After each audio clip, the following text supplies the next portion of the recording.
Black Ice T V.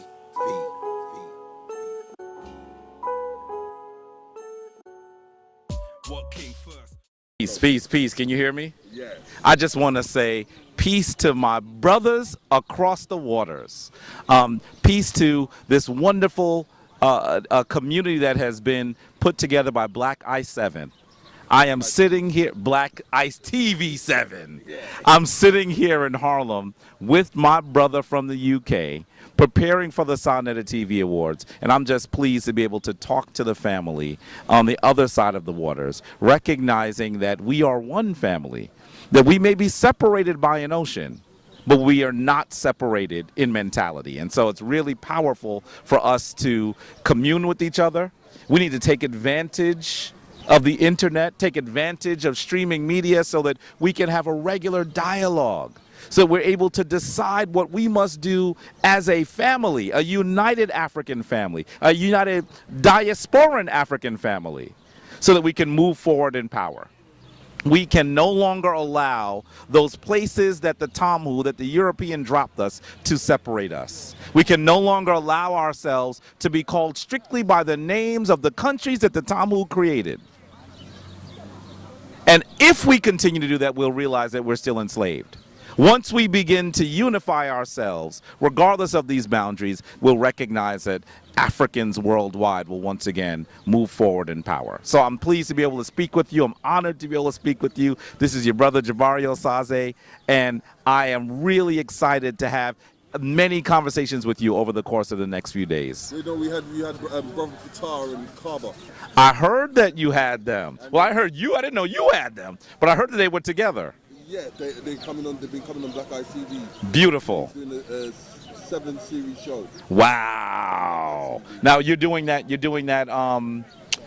Streaming. I mean, you're calling them in, or you're actually interviewing them when you're here. That's powerful. That's powerful. What it is that we're trying to get the elders as much as possible, because we're forgetting our elders. So That's right. It's trying to bring that gap back. Right. So that we can start from the beginning of our teaching. That's right. What we have. That's right. And we need to recognize. Now listen, I have lost masterful elders. I've lost the John Henry Clarks. I've lost the Dr. Benz. Those individuals who were absolutely critical to my development. And other names that are less well known, the Don Ohadike. Even a Tamu scholar by the name of Don Barr, who was important in my development. I've lost those people. In the establishment that you would come across? What do you mean? People that taught me greatly? Yeah. Well, thankfully, those sisters are still alive. I mean, I learned greatly as I learned from Baba Heru. I learned from Queen Afua. Yeah. Now, she assisted me in understanding wellness, not necessarily the history, but the scholars that taught me history were men, unfortunately. No, that's understandable. So there were other things that I learned from the elder women who assisted me and pushed me forward, but the historical information I got from male scholars, and so they actually assisted the creation of great female scholars who are around the country now, the Sharshi McIntyres, and there's even a sister I went to school with who is now a scholar, Callie Gross. So what's the plan that you're doing lately? Well, I am really preparing to do several things. My shrine is growing exponentially at this point. Yeah. The Shrine of Ma'at. Yeah, and so that's one of the things that I've been doing. Some of you have noticed that I have not even been on Sonetta's platform as much. Yeah. They have kept me busy. Yeah. And so we just had a group of initiates come through as full members of the Shrine of Ma'at. They're folks that are all over the country, really. They're not just in the New York area.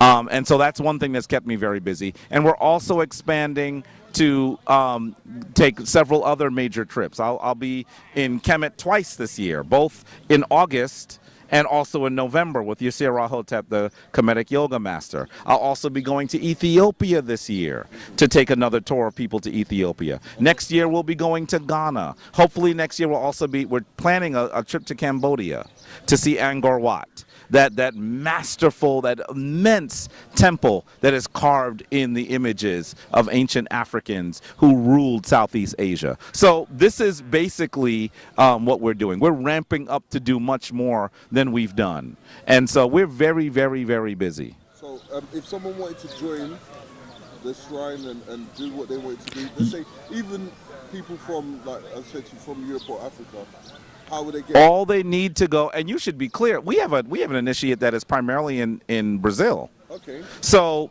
we are not simply grabbing individuals who are going to help us build just in the Harlem community, in the New York community, in the New York area. We have initiates as far away as Brazil, LA, Arizona.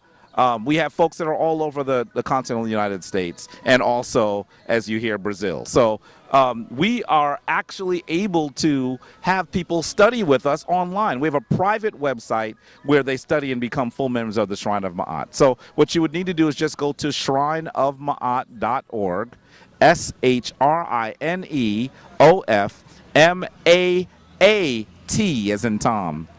.org, shrineofma'at.org, and you'd be able to submit an application. There's a screening process because we're looking for the right type of people to help us build this movement towards understanding our African selves, and also the practice of ancient African Kemetic religion. Spirituality, I should say. And so that is what we are doing, and you can certainly join by going to our website and becoming involved. And there's another thing that we've got coming up. Yes. It's on the 4th and the 5th of August if you're free. What is a powerful event which we're calling it the Black History Weekend. And the theme is it takes a village to raise a child. Wow. So and it's August 4th and 5th? Yeah. So I'm going to actually be in Egypt at that time. Because I'm saying if you have access to an internet or access to a computer, then you could do it live. I might be able to do that. The challenge is always finding secure high-speed internet where we are. And we're moving so much that sometimes it can be hard. Yeah. Because what we're doing is we're doing the same thing. Because that's why we're trying to contact you about Right. Right. We're going to do that celebration. Your ceremony again. Wow. We're going to do that ceremony. Woo! Three different places. Right. We're going to do one in the obelisk. We're going to do one at Marcus Garvey's house. And then we're looking for the third one, probably either Oliver Piano or Marcus Garvey's wife. Powerful. Yeah. Powerful. And we need to be doing these ceremonies together. Yeah. When we do them together simultaneously, we will generate powerful energy and for our resurrection. I mean, you know, the obelisk or the Tekken is a symbol of resurrection. Yeah. So imagine us galvanizing powerful spiritual resurrection energy globally. If we're able to do that, what can African peoples truly do? So I'm pleased to hear you're doing it. I'm going to be probably on the 5th. I might be on a boat. Yeah. But if I'm able to, I would love to be able to join streaming from the motherland. So just give us an ad-lib for BLACKICETV7. Family, if you are looking to understand the history of our African ancestors, you must go to BLACKICETV7. This powerful community based in the UK that is global, that assists us in returning to our African power. So please, be ready, stay ready. Come on, man, you cheating. And look at who is with us. Look at who. Now you know, family, when you see Sonetta here, he don't realize that this is going to grab him again to tell him that he needs to come to the UK. Brother, we already got that set. I'm going to the UK. When? On the 8th. On the 8th. Of what? Of what? Of December. Of December. You going? I might be in Ethiopia. see, here he If go. I'm not in Ethiopia, I'm with you. Okay. I'm going to double check the dates. Yeah, double check the Because I might be in Ethiopia that date. I probably am in Ethiopia. You know why? Because I'm going to be in Kemet right after Thanksgiving into December, and then we're going to go to Ethiopia. So I'll probably be on the continent. But other than that, if it was, I mean, I would love to be there with you. So you're going. Say some words. Hell yeah, I'm going. Peace and Black Power, family. Son of the TV. Is that it? He's running again. He's running again. He's breaking out. Peace, Black peace, peace. Ice TV7. Family, stay woke and keep it moving. All right, peace. Let's go. Yes, we live on the set, Black Ice TV. If y'all don't know Black Ice TV, then you're on the white side of the information. All right? Shout out to my brother Black Ice TV all the way from the UK. Here in the US, His brother's consistent in touching down, networking, and definitely seeing what the U.S. has to offer to bring it back to the family out there in the U.K. And seeing a lot of the hangout sessions where he had a lot of the good discussions going on, you know what I mean? And he's been chasing me down for the longest, trying to get me to be on Black Ice TV. So I owe this to the brother right now. So whatever he got thrown my way, let's do it. Okay. With it, let's get it. Let's just go for it. All right. You know, in the perspective of, let's just go a little bit on the, starting from now. Let's see, you said that you kind of go on the terms of RBG Hebrew. Give the people what that is about. Some understanding, yeah. All right, so as we know, as far as RBG is concerned, we know that that was drafted up by the UNIA, and the UNIA had a spokesman by the name of Marcus Mosiah Garvey, which a lot of us on this platform are familiar with. When the UNIA came together, it was sans theology. All right, there was a common denominator that all of these people of the same ethnic group had, where they were being oppressed. There was a lack of resources, there was poverty, there was lack of political voice. So they decided that they wanted to come together and make the voice of the Negro be known. RBG, as it was coined by the UNIA when they had their conference out here in New York City, was the red, the black, and the green was a flag. Okay, these were the colors of the flag to represent the organization and the unity and solidarity of the Africans that were local and those that were abroad. The reason why this is important is because it was identified by Marcus Garvey in an interview much later why they created this flag. If you go back to the 1900s, there was a song that came out where it says that every race has a flag except for the coon, right? And when you listen to the song, pretty much what it's saying is that all black people are coons. You know why? Because they do not want to be themselves, because they don't have an identity and they have a lost reality. And they've identified that other nations that can trace their ethnicity, they can trace their genealogical background, they can trace their culture, they can trace their customs, their traditions, and they are united by it. But the so-called Negro in the diaspora here in the Americas cannot do the same. So the song was pretty much a satire and making fun of the Negro here in America, saying that the Negro himself is not organized, he's not even a person, that he can even have anything represent him. So the UNIA was trying to change that imagery. And in the course of trying to change that imagery, Marcus Mosiah Garvey, who was the chairman of the UNIA, so don't let anybody think that Marcus Mosiah Garvey came up with it. It was a council that came together and they ruled on it, all right? And Marcus Garvey was just the chairman of that council, and he's the one that spearheaded a lot of the initiatives. So RBG pretty much lets us know that despite what your theological background is, despite what your ideological background is as far as politics and so forth, we're trying to get to the source of the common denominator. When I go to build with other brothers who do not have the same, they don't have the same perspective as me in regards to our worldviews, the main thing I'm concerned with is looking at them to see if they are facing the same markers of oppression that I am. Poverty, your community that you live in. Is it poverty-stricken? Health, the health that's in your community. Is it one of the lowest in all the other ethnic groups around you? Property wealth. How much property do you own in the community, right? Also in regards to being identified by a society that is oppressing you, that is willing to give the benefit to the police officers to take a shot and kill you without any questions asked, simply because they feel intimidated and because they're going based on a policy that is dictating how they advance towards people in America who were black people, how they are oppressing them. All of this stems all the way back to when we go back to the Reconstruction period. You got to understand, there were slave catchers that were out of work after the Civil War was over. These slave catchers needed a job. And you know what they were good at doing? Catching slaves, or AKA Negroes. So they had to find work. And where do you think that they got employment from? Based on their experience. Where do you think the Vagrancy Act comes from? Where do you think the black codes come from much later on? Where do you think the pig laws come from? So the reason why I'm saying this is because these people today, whatever you identify with, whether you are Moor, whether you're from Kemet, whether you're an Israelite, whether you say I'm none of the above, I'm just RBG, at the end of the day, we're in the same pool, in the same pot when it comes to oppression system-wide that we've identified as white supremacy. So it is constantly oppressing us. So being an RBG Hebrew, the reason why I say I'm RBG, right? The reason why I add the Hebrew thing to it, because I want to get people to understand that when you go back to the roots of the UNIA, you look at Josiah Ford, Wentworth Matthews, they were all part of the UNIA. They didn't, when they initially came in, they wasn't like, okay, well, you know what? Well, we're all part of this organization, but we're going to have our own sect here. We're going to have our own. No, that's not what their perspective was.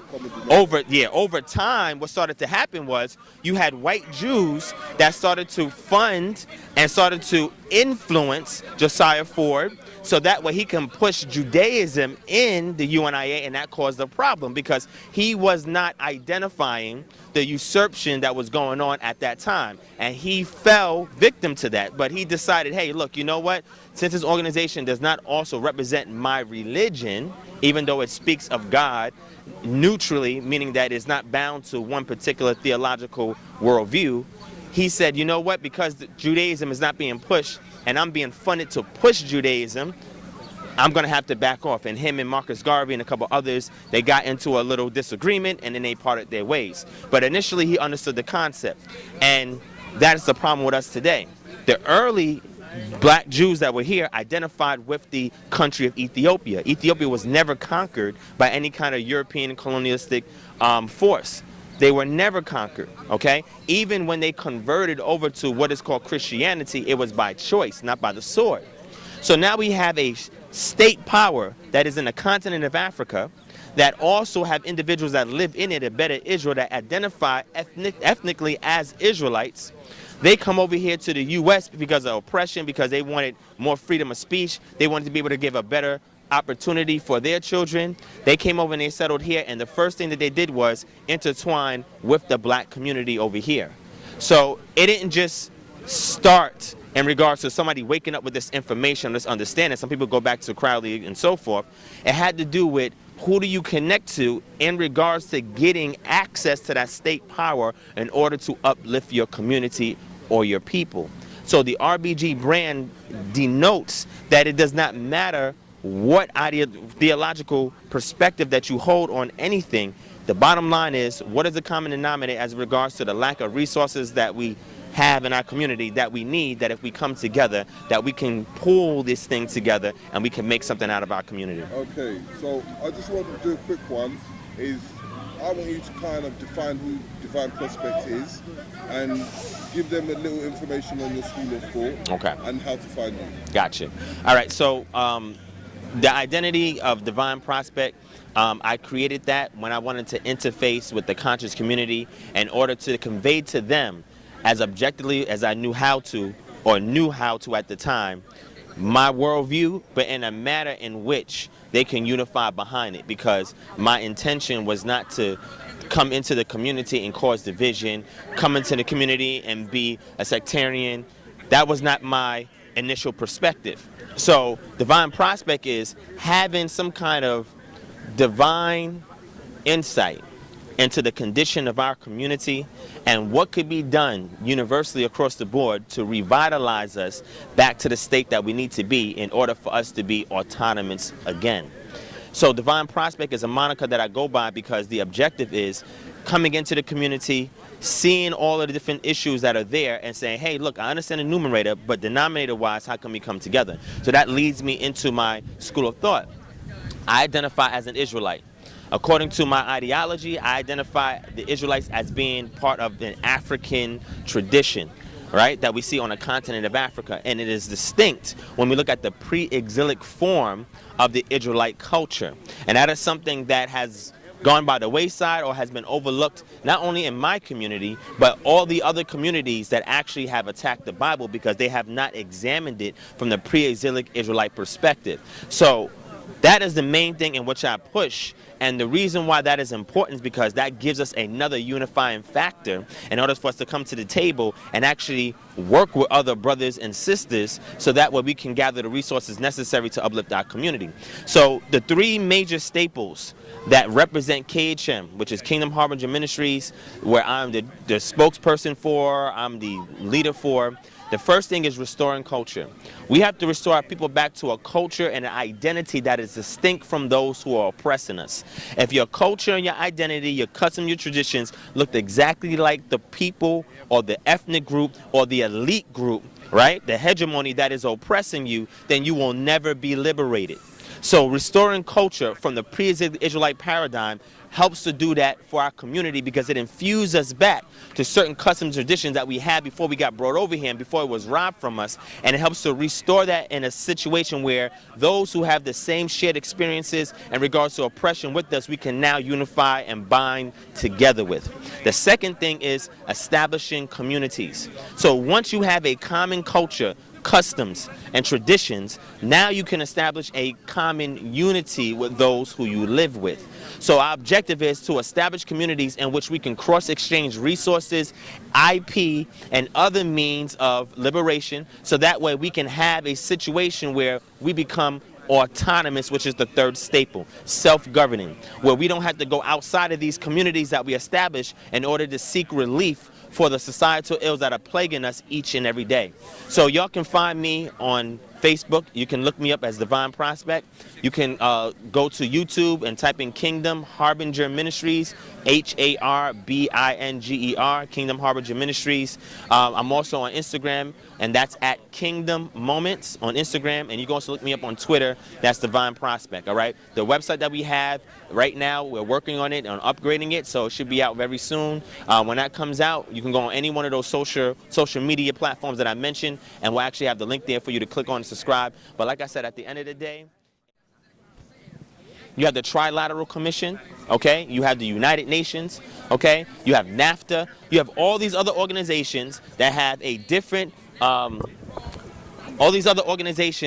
different ethnic backgrounds, that have different political ties and ideologies, but yet they can come together on a common cause because it equally benefits all parties across the board when they unite. We have to do the same thing within our community. And that's the one tool that was used by COINTELPRO, is division.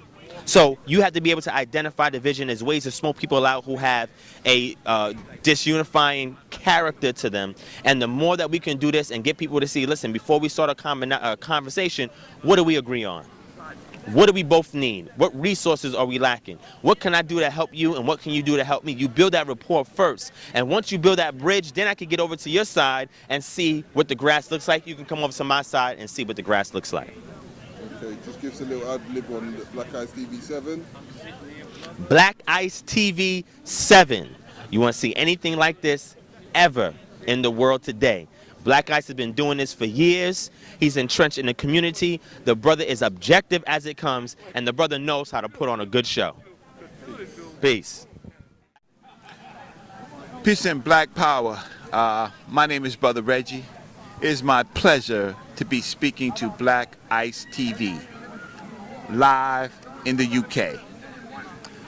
We're at the eve of the Sa-Netta TV Awards, and so people are coming from all areas of the United States and other places to come down to celebrate ourselves, celebrate the work that we've been doing. We have been able to do something very special, which is to have an international dialogue on topics that everybody is interested in. So you have Nile Valley Africans, you have Hebrews, you have Moors, you have Christians, you have Muslims, and you have people who study different aspects of our culture, health, medicine. So the Sa-Netta TV Awards is about looking at all of these special people that look like us and celebrating them. Today I did a museum tour, the Metropolitan Museum of Art, and I handled a couple of major issues. I usually have several themes when I do a museum tour. Today I mixed the themes together. I could have done a separate talk on each of the pieces that I did. One of my important themes that I dealt with was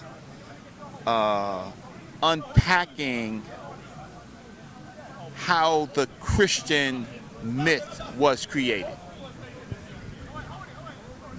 A lot of people look at Walter Williams's work and look at the cult of Serapis, and that's where he starts his story.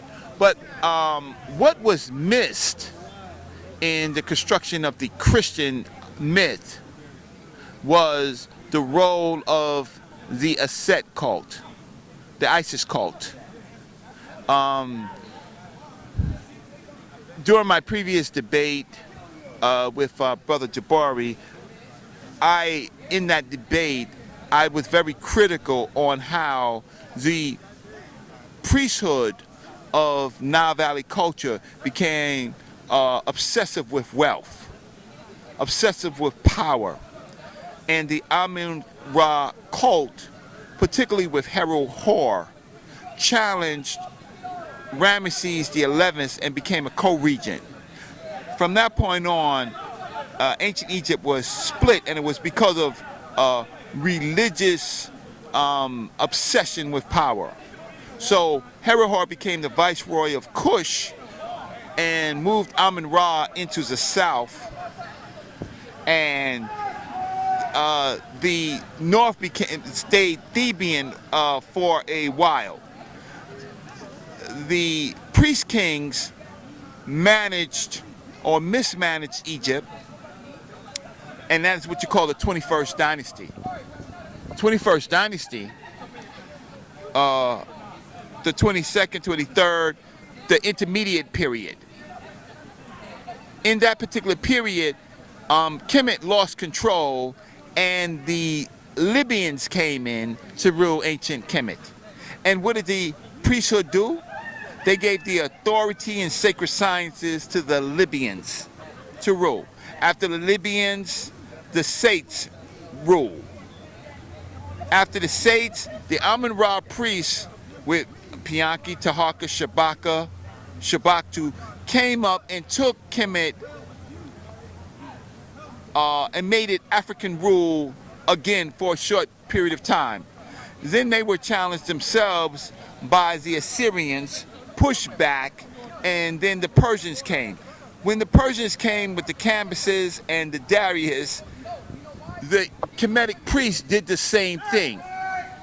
They did the same thing. They gave the authority of ancient Kemet to the new rulers. So then you have the Persians there. Then you have Alexander the Great coming. What do the priesthood do? The priesthood give the authority to Alexander the Great. What happens after that? Very interesting. So this is the part where I've spoken about before, and many of you know, but to the UK family, this is breaking news. So I have started studying what they call late antique Kemet. And something incredible happened in regards to the Christian myth. You got this Black Ice TV, it's live, right? There's no interruption, right? It's crystal clear. We have to reread Josephus Flavius Josephus. We have to read his story. Now, something happens. Cleopatra VII, a Ptolemy princess, becomes queen of Kemet. She has a relationship with Caesar. For the ancient world, that child was a god. Cleopatra herself, people do not know, but if you read history, she was personifying herself as if she was a Set herself, Isis. That's the Isis cult.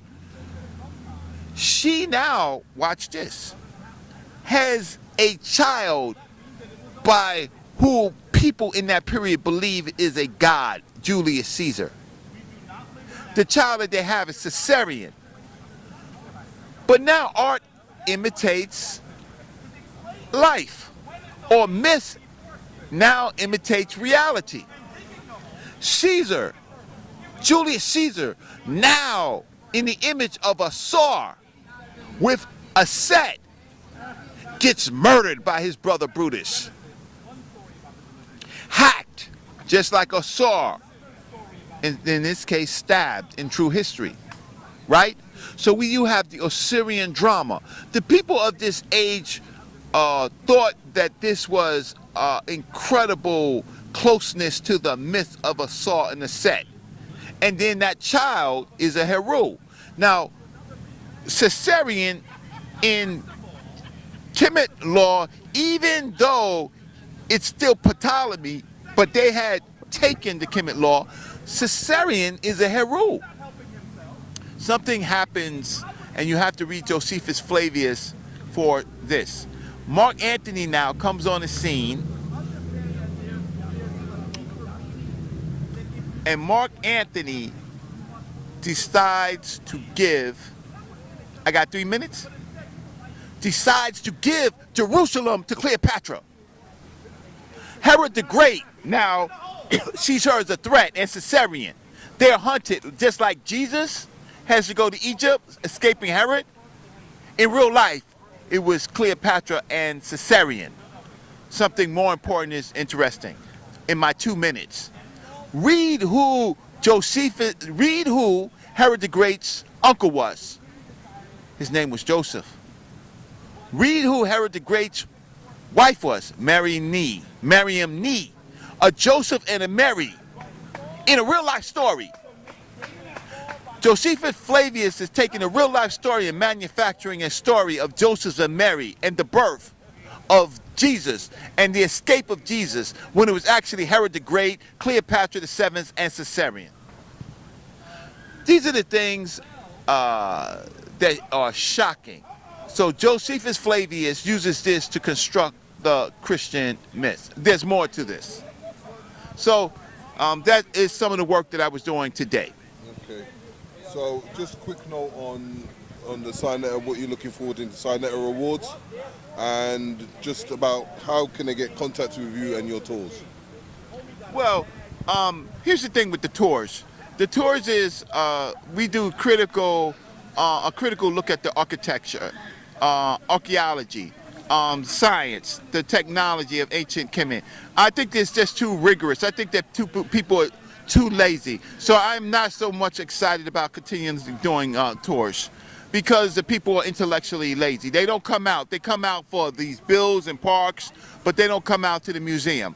So that's a problem with our people. Sonetta TV Awards, I'm excited about it. It is a celebration of the work that we have been doing. But I would like to see much more intellectual work, research, instead of just talk. I would like to see more papers. So there's other associations, Association for the Study of Classical African Civilization. There are other organizations that are doing that work. I was trying to be a bridge to help Black News 102 Sonetta Studios deal with more intellectual work, instead of these arguments on flat earth or are we abos and things like that.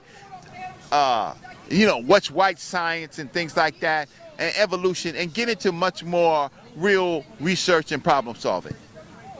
Okay, just give us a little ad-lib for BLACKICETV7. This is Brother Reggie in New York, and I support BLACKICETV7 in the UK.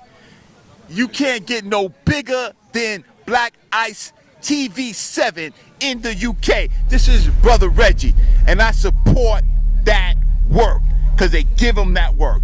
Peace and love, Black family. Chains and whips, still on a slave ship. Our history is there and the rest can't change it. Schools don't teach it, seek it is sacred. Honor thy mother and father is the basics. Rise like you're supposed to slip out the matrix. Still dumbstruck, thinking this is entertainment. Escape to reality, most lives are I wasted. keep it raw like Sarasetti. Hotep, but if you're an enemy, you catch a broke net. Bang on the system like bullets from barrels released. Zulu Kemetic like African Bombata. The beast got a hold of the streets, rectify it like Malcolm. Watch your friends and your enemies, never doubt them. Never should you participate in their traditions, cause when you do, you put your own life into submission. Who's the victim? Tell me who the fuck will listen.